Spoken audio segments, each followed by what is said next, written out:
My dear students and all my dear viewers, you all are welcome to Mr. Sir classes of English. And today the topic is one of the very interesting poem of ISC syllabus, that is John Brown. John Brown, written by Bob Dylan, is an anti-war poem. Actually, Bob Dylan was born on 24th May in 1941, and he is a world famous American songwriter, singer, artist, and writer. In May 2012, he was honored with the Presidential Medal of Freedom by President Barack Obama. In 2016, he was awarded the covetous Nobel Prize in Literature for having created new poetic expressions within the great American song tradition. So far as this poem is concerned, John Brown is a song in the ballad tradition. It is an anti-war poem. It consists of 12 verses, means 12 stanzas written in a straightforward manner. As a song, it was recorded for the first time in February 1963 at Broadside Records, New York City. So, we are coming to the theme of this poem. So far as the theme of the poem is concerned, actually it has two main things. The firstly, war is terrible and futile. There is no advantage of war. This is the first theme. And the second theme, what the poet wants to say, that for mother's war, parents' aspirations for their sons. Parents' aspirations for their sons. This may be the most important theme of this poem. Another theme may be that wars are fought for inexplicable causes, mostly due to some ego problems. The soldiers from both the sides are unknown to each other, but they fight and they take their lives. So, futility of war, aspirations of the parents are the two main themes of this poem. Another theme may be that the life of a person is unpredictable. John Brown's mother wants her son to emerge as a war hero and win lots of medals so that she could be proud of him. So, for sometimes she feels her dream had come true, but the irony of fate is that her son wins a lot of medals, no doubt, but he has to pay a heavy price for it. He loses his eyesight and his face gets badly disfigured. So, this may be the theme. So, we have seen here 3 or 4 theme of this particular poem. Now we are in the textbook. So far as John Brown's line-to-line explanation is concerned, John Brown went off to war to fight on a foreign sword. John Brown लड़ने के लिए foreign शोर पर जाता है, यानी foreign की धरती पर जाता है. His mama sure was proud of him, और इसको देखकर उसकी माँ बहुत ही प्राउड फील कर रही है. He stood straight and tall in his uniform and all. His mama's face broke out all in a grin. वो सीधा खड़ा है, यूनिफॉर्म पहना हुआ लड़का है. उसकी माँ उसके उस यूनिफॉर्म पहने हुए उसकी बॉडी को देखकर बहुत ही प्राउड फील कर रही है. उसके मन में ये है कि उसका बेटा जो है वो लड़ने के लिए जा रहा है. ओ सन, वो अपने आप को रोक नहीं पाती और कहती है, oh son, you look so fine. I am glad you are son of mine. तुम मेरे बेटे हो, इस पर मुझे गर्व है. तुम बहुत ही अच्छे दिखते हो. You make me proud to know you hold a gun. और मुझे इस बात का भी गर्व होता है कि तुम्हारे हाथ में गन है. प्राउड फील करती है. अब नेक्स्ट लाइन में जो माँ है वो उसको एडवाइस देती है और कहती है, do what the captain says. वैसा ही करना जैसा तुम्हारा कैप्टन तुमसे करने के लिए कहे. Lots of medals you will get. और अगर तुम ऐसा करोगे तो तुम बहुत सारा मेडल जीतोगे. And will put them on the wall when you come home. और उन मेडल्स को हम अपने वॉल पर सजाएंगे. जब तुम घर वापस आओगे वो मेडल लेकर, तो उन मेडल को मैं अपने घर के दीवारों पर सजाऊंगी. तो ये एक तरह से एस्पिरेशंस है पेरेंट्स का. As that old train pulled out, John's माँ began to shout. Train I, train पर जॉन ब्राउन चढ़ा। जैसे ही स्टार्ट हुआ, जॉन ब्राउन की जो माँ थी वो चिल्लाई। ओल्ड ट्रेन जब चली गई तो जॉन की जो माँ थी वो हर एक अपने पड़ोसियों से कहती फिरती थी अपने बेटे के बारे में। That's my son, that's about to go, he is a soldier now, you know, she made well sure her neighbours understood. और जब तक वो सारे नेबर्स को ये सूचना न दे दी, वो आश्वस्त न हो गई कि सारा नेबर इस बात को समझ गया कि उसका बेटा है जो लड़ने के लिए गया है, तब तक वो चैन से नहीं बैठी।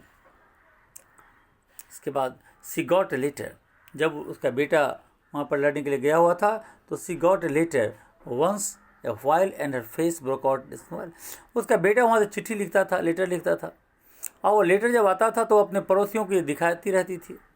She showed them to the people from the next door and she bragged about her son with his uniform and gun and these things she called a good old fashioned war। और वो bragging करती थी, अपने बेटे की तारीफ करती थी, उसके लिए उसके पक्ष में बोलती थी कि मेरा बेटा यूनिफॉर्म पहना हुआ, गन लगा हाथ में लिया हुआ। And this things you called good old fashion war. और तुम देखो तो एक तरह से वार ही तो है, एक अच्छा खासा एक वार ही है जो वहाँ पर चल रहा था। तो गुड ओल्ड फैशन, ऐसा लगता था कि उसका बेटे का जो लाइफ है वो यानी डेंजर में है। Oh good old fashion war. Then the letter cease to come. इसके बाद अचानक क्या हुआ तो लेटर का आना बंद हो गया। लंबे समय तक लेटर नहीं आया। And they cease to come for about 10 months और मोर। फिर लगभग 10 महीने के बाद ये लेटर आया।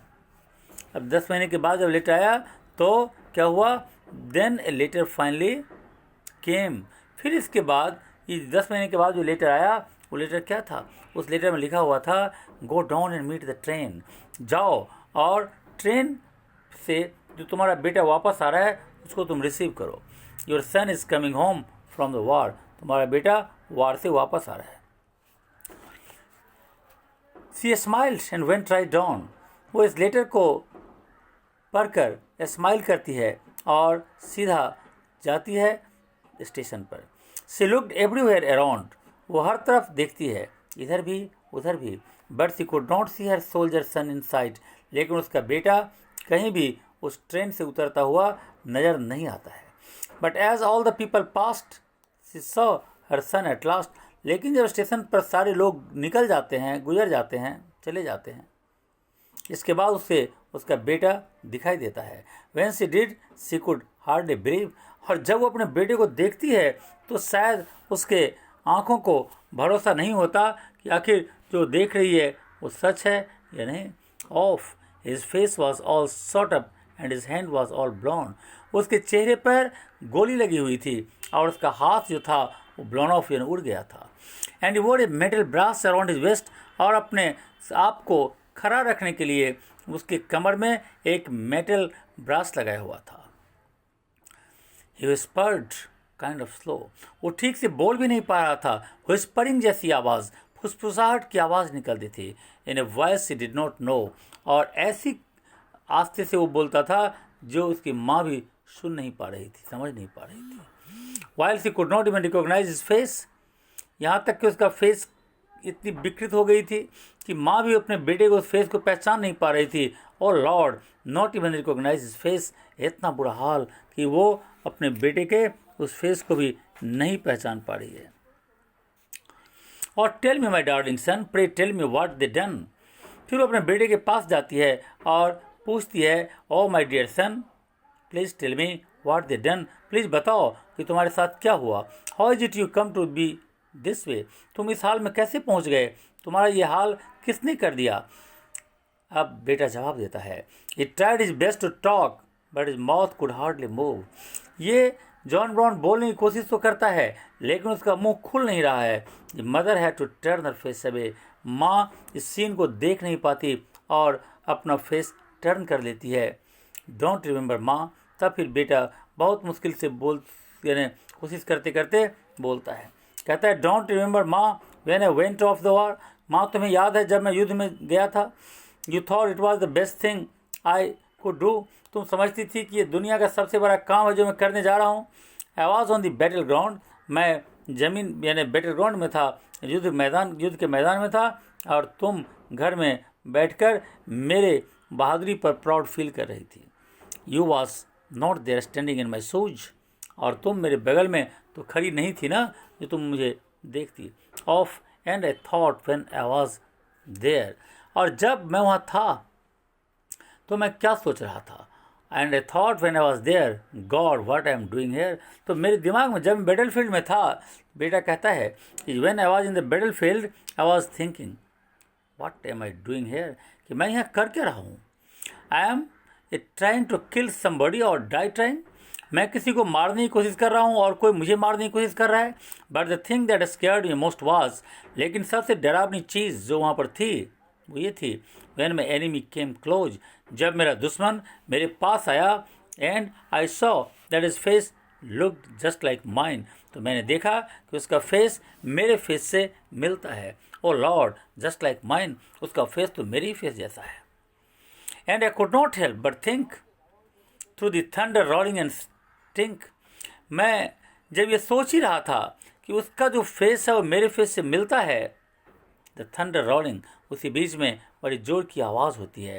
And I was just a puppet in show, और मुझे तब मैंने महसूस किया कि मैं इस गेम का मात्र एक पपेट हूँ, एक कठपुतली हूँ. And through the row or and smoke this string is finally broke, और जैसे ही मैं सोच रहा था तभी क्या हुआ, तो रोडिंग हुआ, स्मोक निकला, और फिर फाइनली क्या हुआ, एक cannon ball blew my eyes away, एक तोप का गोल आया और मेरी आंख को उड़ा कर लेकर चला गया.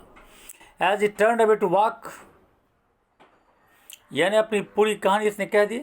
इसमें इसने कहा कि जब वहाँ पर था तो उसने दो चीज़ कहा कि मैं यहाँ पर कर क्या रहा हूँ, दुश्मन का फेस और मेरा फेस एक ही जैसा है, तो अपने फेस को ही हम मार रहे हैं, और हम लोग इस खेल के पपेट हैं, कठपुतली हैं, नचाने वाला कोई और है. ये कहकर वो कहता है कि तभी ये जब सोच रहा था तो एक कैनॉन बॉल आया, तोप का गोला आया और उसकी आंख को लेकर उड़ा कर चला गया. इतना कहने के बाद वो मुड़ गया. एंड हिज माँ वॉज स्टिल इन शॉक, इसकी माँ बिल्कुल शॉक्ड थी. At seeing the medal brass and help him stand, and as he turn to go he called his mother close. And seeing the medal brass, अपने बेटे के कमर में इस तरह का मेटल ब्रास देखकर, जो उसको खड़ा भी नहीं हो सकता था, खड़ा होने के लिए मेटल ब्रास का सपोर्ट लेना पड़ रहा था, माँ देख नहीं पा रही थी. जैसे ही बेटा टर्न लिया, वो अपने माँ को नज़दीक बुलाया, और माँ को नज़दीक बुलाकर माँ के हाथ में जीता हुआ सारा का सारा मेडल उसके हाथ में रख दिया. तो माँ के विश को तो उसने पूरा कर दिया, लेकिन किस कीमत पर किया, उसने अपने जान की कीमत पर किया. तो इसीलिए वार जो है कभी भी अच्छा नहीं हो सकता, इसीलिए हमें वार से हर समय बचना चाहिए. और इसी तरह ये जो पोएम है यहीं पर ख़त्म होता है, और इसको as I think you have already understood this poem. If you have any problem you may ask me any question. Okay, thank you. God